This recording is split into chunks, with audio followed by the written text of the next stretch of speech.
Swaziland is a youth population of 72%. So as a result, you can see that now it's no longer a choice to go or to decide to do entrepreneurship.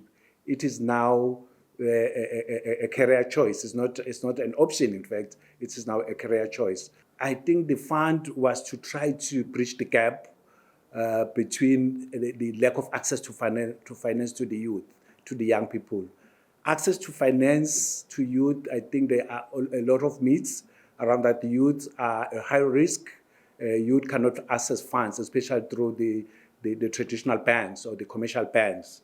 So I think reason being, they do not have legal restrictions, they do not have assets, they do not have a lot of things to serve or to support their story or the funding or to meet the funding requirements to say.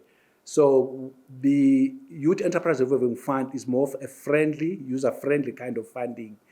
We fall under the category of micro-lenders. What we do, we provide, our requirements are not so stringent, as we do not require any collateral. We do not require any deposit from the young people.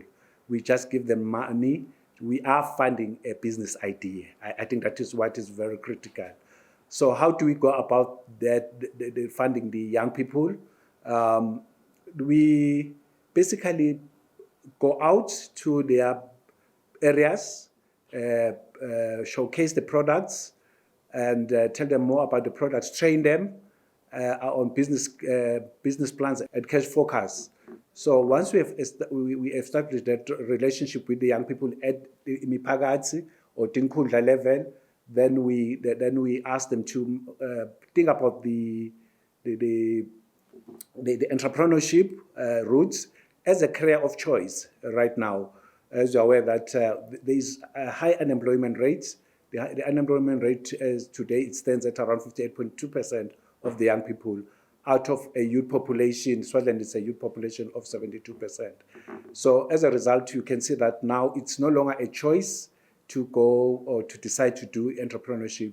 It is now a career choice. It's not an option, in fact. It is now a career choice.